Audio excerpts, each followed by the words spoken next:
Another form of communication is Patronuses, specifically, I don't know what it's called in the book. Is it Protein Patronus?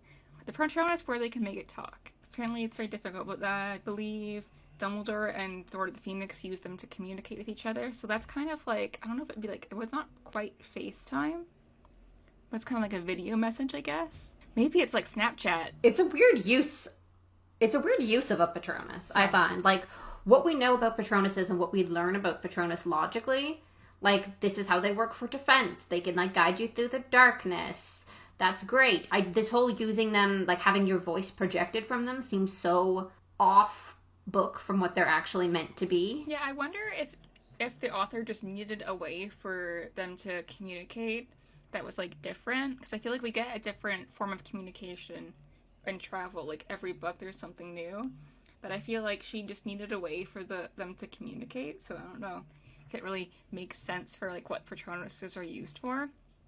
Because we are introduced as Patronuses in the third book, where they're repelling Dementors and, like, they're protectors from dark magic. But I think it's in the fifth book it's first introduced, where it's like that's how you can communicate. So it's just like a complete different side to this one thing, and it's kind of like completely different from like its intention. I wonder if maybe spells evolve in the wizarding world in a similar way that like technologies will evolve in the muggle world. So like for us, phones originally existed to call people, and so that's sort of like what the original purpose of the Patronus was, to protect.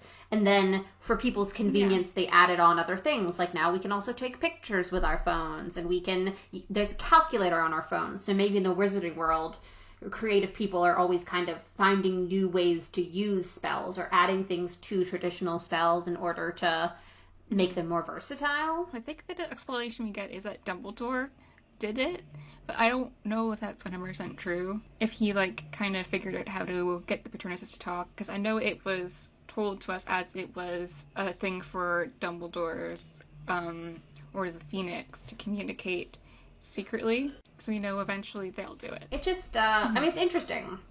I highly doubt Dumbledore came up with it. Took credit for it. Feels like he doesn't have enough time to be, like, developing fun new spells. Like, someone Dumbledore knew came up with it, and then he used it. Well, I mean, maybe he could have time, because he ignores basically all his responsibilities. Honestly, it was probably Snape. Well, when it comes to, like, inventing new spells and being creative, it's too old to have been the Weasley twins thing, so it was probably a Snape invented it, and then Dumbledore was like, look what I invented.